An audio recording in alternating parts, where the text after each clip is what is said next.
Hooty hoo, all my stock market gamblers. Welcome today. I'm Tall Mike. I'm so glad you're here. What do we got going on in the markets today? Well, the Dow's down about 100. Nasdaq's kind of flat.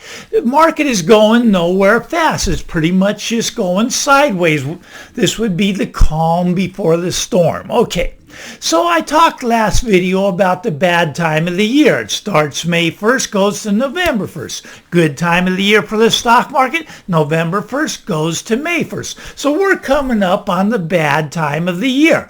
But what we're also happening in the markets is that the VIX is very low. Now there's a saying in the market, when the VIX is low, it's time to go. Another saying, sell in May and go away. We're coming up on the slow time of the year and the VIX is very low. This means that the market will eventually have a pullback. Could it run up first? Yes, it can. Now let me explain that. Right now we're about 4150 on the S&P, 4150. Now the resistance is at between 4150 and 4200. That's the resistance zone. Now when it gets into that zone, what happens is the short sellers pile on the market and the market starts to come back down.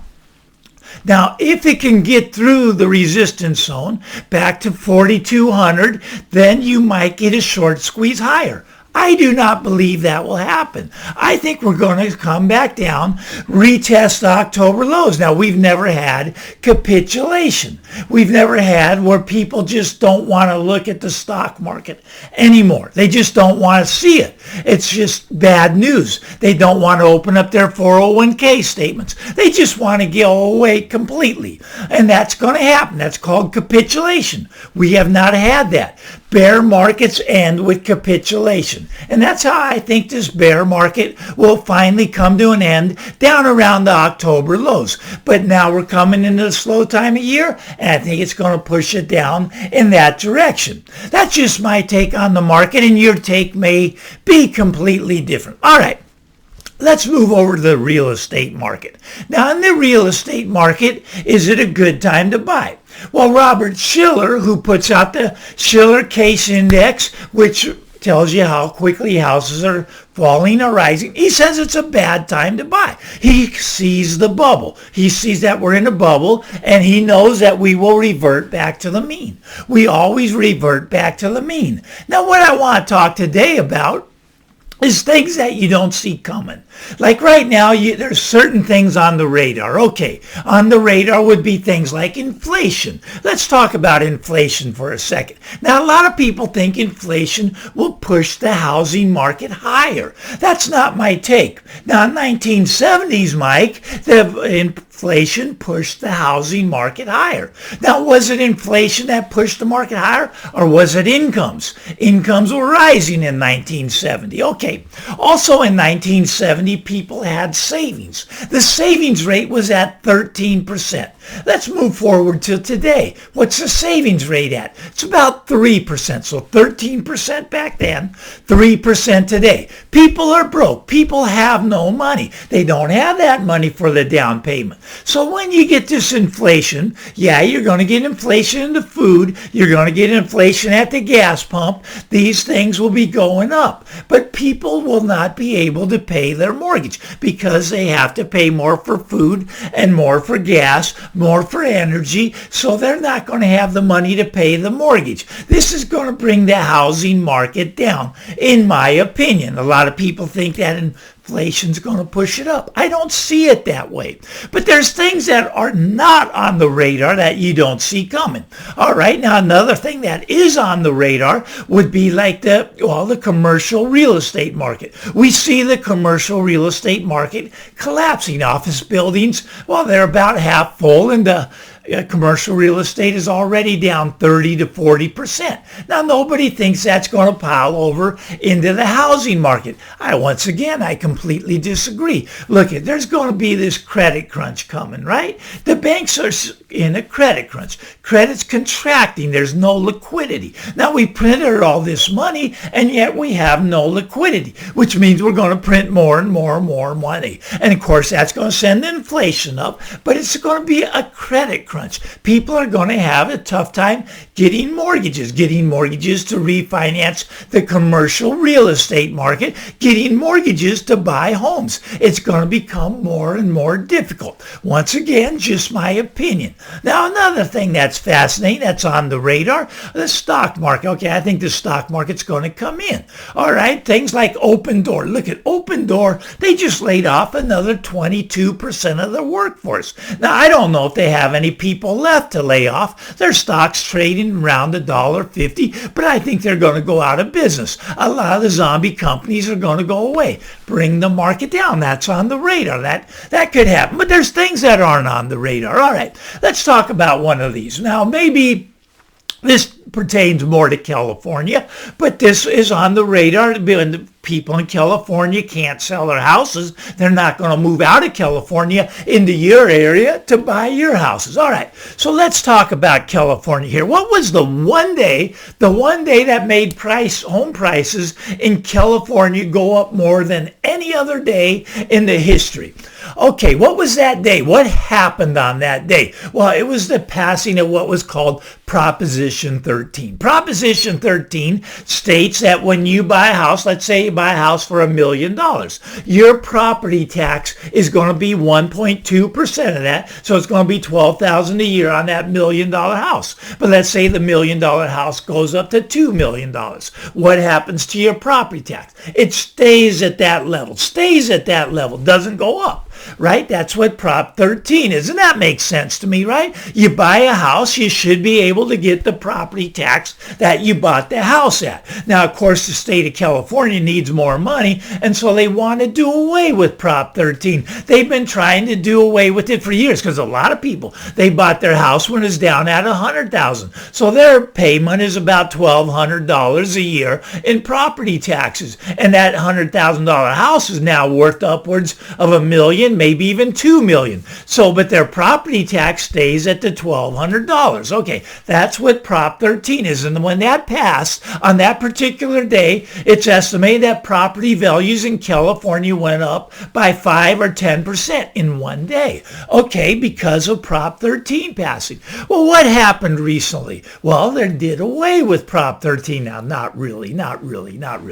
They tried to get rid of Prop 13 for years and years. But of course, it has to pass by the voters. So they can't get that to pass by the voters. So what did they do? Well, they snuck in this thing called Prop 19. Prop 19, sponsored by lovely Governor Gavin Newsom. All right, so anyways, Prop 19 stated that they were going to let senior citizens transfer their property tax anywhere in the state of California. So if they had that $100,000 house, $1,200 a year property tax, they could transfer their property tax, sell their house for $2 million, go buy another $2 million house, and they get to keep the $1,200 property tax. All right, that's how Prop 19 was marketed. But here was the catch-22 on Prop 19. All right, so the catch was that when your parents die, they can no longer pass on the property tax to the children. Okay, so what's happening when the parents die? Let's say they bought their house $100,000. Let's say it's worth $2 million. Parents die. The property tax goes immediately on the day of passing from $1,200 up to $25,000, $2,024,000, right? So it goes from the $100,000 where the parents bought the house at. It's now a $2 million house. The property tax instantly goes up from $1,200 to $24,000 a year. Okay, so what are the children going to do? Well, let's say it was even a rental property, okay? So they want to keep the rental property. Now they got to pay $24,000 a year instead of $1,200 a year. Well, that just wiped out all the rental income. They're not going to rent the property. They're going to put the property on the market for sale. This has gotten rid of, well, it's wiping out the low ones of Prop 13 that have been in for years and years and years and putting them up at the new market basis for property taxes. Okay, now what this does is it adds about 150,000 new properties will be coming on the market because of the passing of Prop 19. 150,000 properties a year are going to be coming on the market in California. Now, this right now is easy to absorb because these are the good times. And I'll be the first that we're in the middle of the good times still. Now, it might not feel like the good times to a lot of you, but take my word for it. If you can get the price close to the price Billy Bob got, these are the good times. Okay, so the market will be able to absorb these extra properties. They'll be able to push them through. There'll be buyers for them, and they will get out close to the price that Billy Bob got out at. But as the market continues to spiral down, and every year 150,000 new properties will be coming on the market, people die off, and their children will be they will be demanding to sell it because they will not be able to afford the high property taxes. So we're going to have these new properties coming onto the market every year. And as we continue downward, which we are on a downward slope over the last 9 months, we're down about 13%, which is falling at the fastest rate in recorded history. Now, of course, not in your area. Your area is not going up still. I get that. In your area, nobody sells, nobody dies, nobody gets divorced, nobody loses a job. It's fabulous.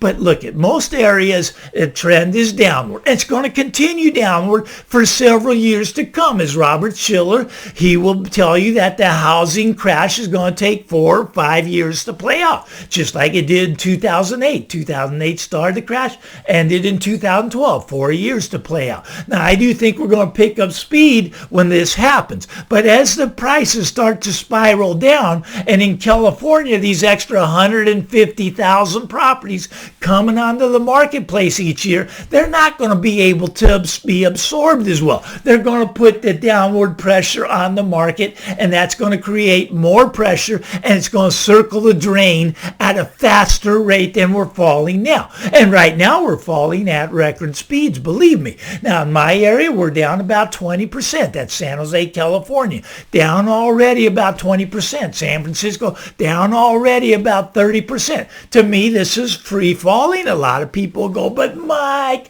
you live in California. I live in the East Coast. East Coast, look at Florida. We're still going up. And let's hope you continue to go up. And that's possible. It's possible. It's very, every area is different. I get that. But as a nation as a whole, I do believe the market will fall eventually by 50%. That's where the reversion back to the mean is. That's what Robert Schiller's talking about. We're in a bubble, and the bubble's gotten a lot bigger than it was in 2008 because we printed the money, printed the trillions, printed trillions and trillions of dollars to blow the bubble up bigger, because that's what we like to do. We don't like to feel pain. No pain for us. Everybody gets a trophy. We don't want any pain. That's the way it's been. But it's going to change. That bubble there is starting to come out of it. It's going to pop, and when it pops, it's not going to be pretty. It's going to come down, like I say, revert back to the mean. And that's just normal. A lot of people don't get that. It's just normal. Now, I get it. A lot of people,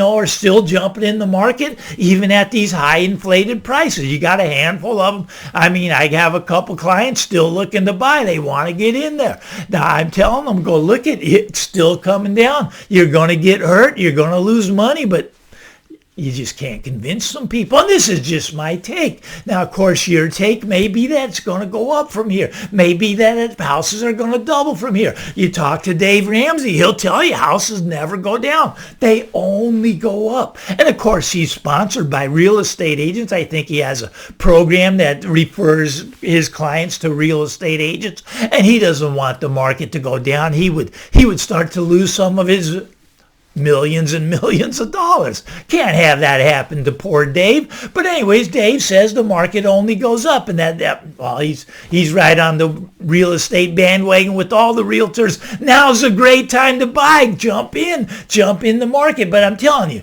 there's things that are on the radar, and there's black swans flying all around outside of the radar. Yes, you see the inflation. Yes, you see the job losses. Yes, you see the commercial real estate problem. But there's things things like you're not thinking about, things like that Prop 19 in California. But that's only California, Mike. That's not my area. Well, look at when they can't sell their house in California, they can't move to your area. So they're not going to be buying that area anymore. And that area will revert back to the mean. Talk about places like Boise, Idaho. Oh my goodness. I mean, they went from like 200,000 up to like 900,000. They're going to revert back to the mean because their income doesn't support the $900,000 house in Boise, Idaho. Doesn't support the houses in Austin, Texas. We're going to revert back to the mean. Now, of course, your area is never going to come back down. And I get that. I want to live in your area. Nobody dies there.